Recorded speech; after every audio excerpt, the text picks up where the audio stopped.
হাতে কাটার ঝামেলা ছাড়াও নাকি চুষি পিঠে কাটা যায়। আজকের আমার এই ভিডিওটা দেখার পর আপনারা প্রত্যেকেই অবাক হয়ে যাবেন। চুষি পিঠা তৈরি করতে অনেকটাই সময় লেগে যায়, তো সেই কারণে অনেকেই আছেন চুষি পিঠা তৈরি করতে চান না। তবে আজ আমি ট্রেডিশনাল পদ্ধতিতে তো দেখাবই, তার সাথে আরও একরকম পদ্ধতিতে তৈরি করে দেখাবো। এই ভিডিওটা দেখার পর আপনারা সকলেই খুব সহজেই বানিয়ে নিতে পারবেন। তাহলে আর দেরি না করে চলুন দেখে নেওয়া যাক।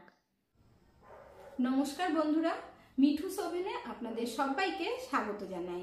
আজ আমি আরও একটি নতুন ভিডিও নিয়ে চলে এসেছি আপনাদের সামনে। গ্যাসের উপরে কড়াই বসিয়ে দিয়ে দিচ্ছি বাটি মেপে জল। এখানে আমি স্টিলের একটা ছোট বাটি ব্যবহার করছি। 2 বাটি পরিমাণে দিতে হবে জল। তারপর দিয়ে দেব অল্প করে নুন। নুন না দিলে কিন্তু মিষ্টিটা ব্যালেন্স হয় না।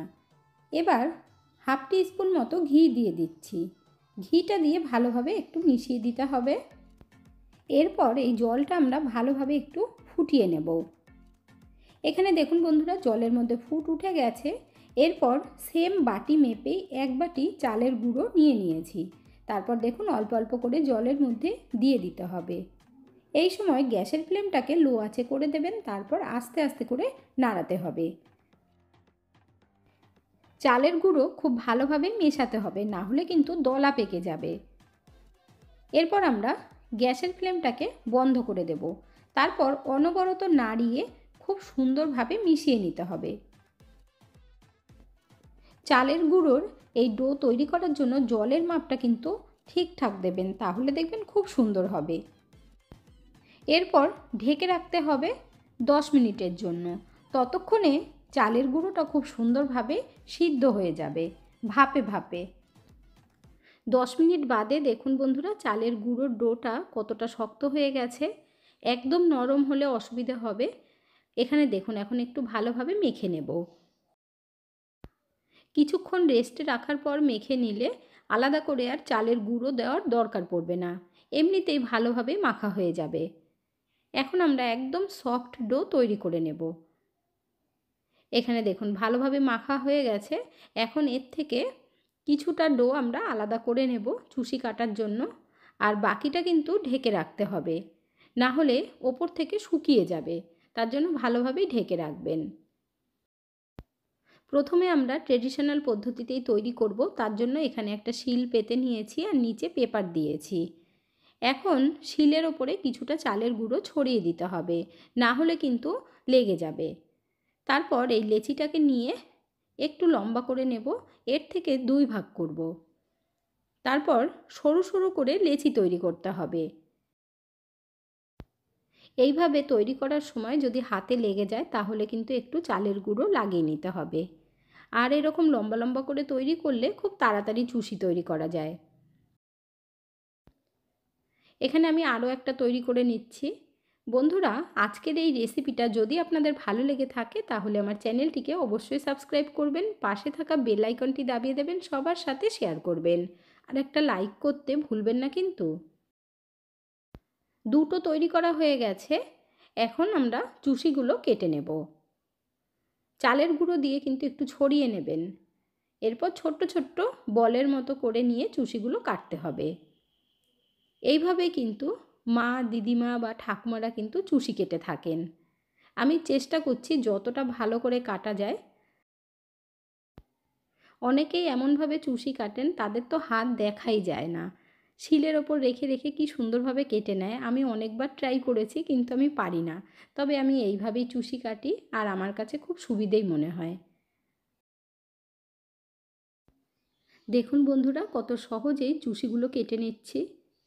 এইভাবে আপনারাও চুষি কেটে নিতে পারেন। একদম ট্রেডিশনাল পদ্ধতিতেই দেখাচ্ছি।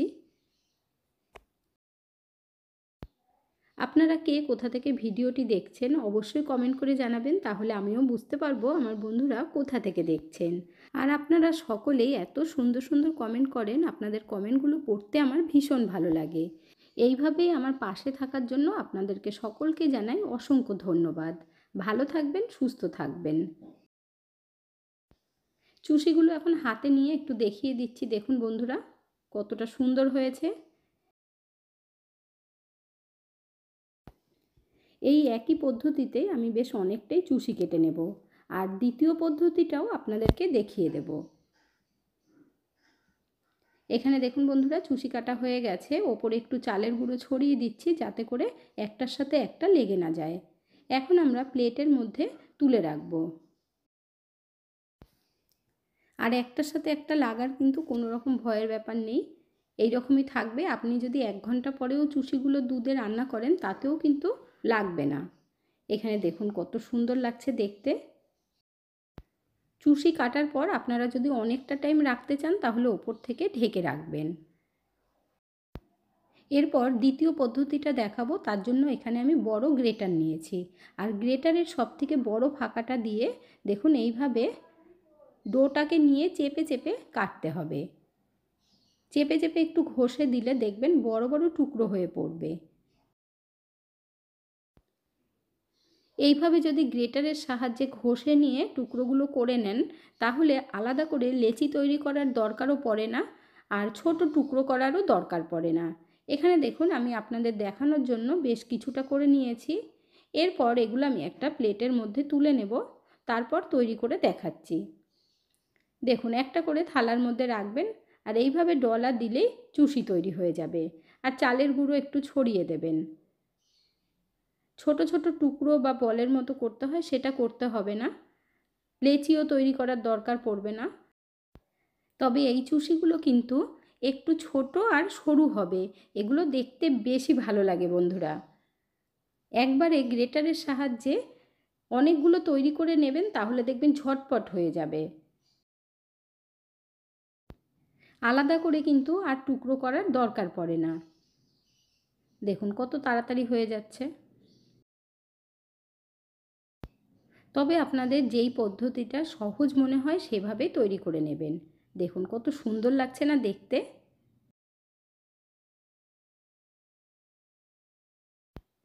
পুরো চুষিটাই আমাদের তৈরি করা হয়ে গেছে। দেখুন ওপর থেকে এবার একটু চালের গুঁড়ো দিয়ে রেখে দেব। চুষি রান্না করার জন্য প্রথমে আমরা দুধ জাল দিয়ে নেব।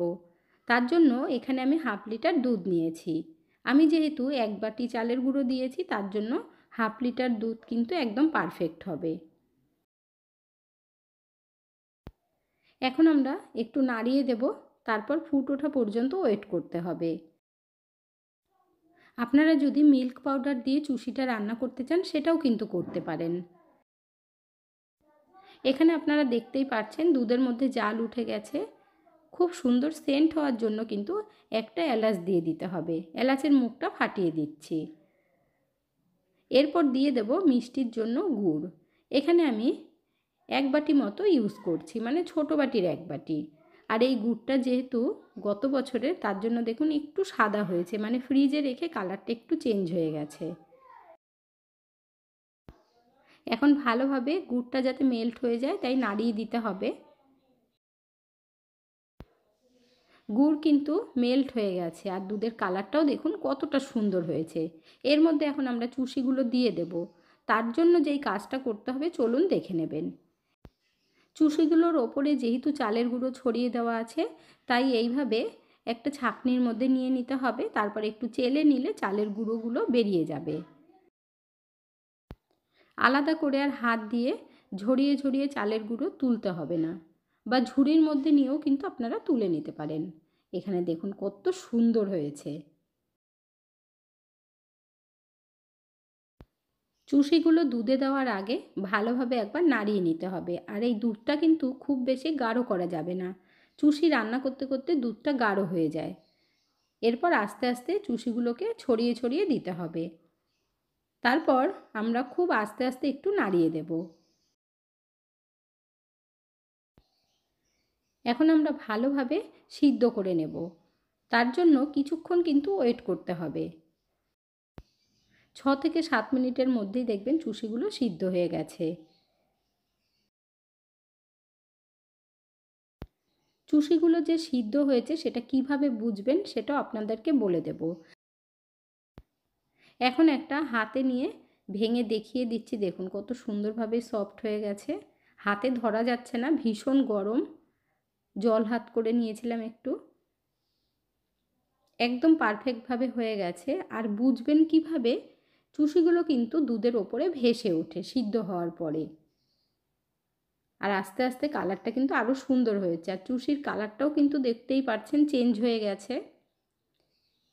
রান্নাটা আমাদের একদম কমপ্লিট। এখন ঢেকে গ্যাসের ফ্লেম বন্ধ করে 5 মিনিট মতো রেখে দেব, তারপর সার্ভ করে নেব।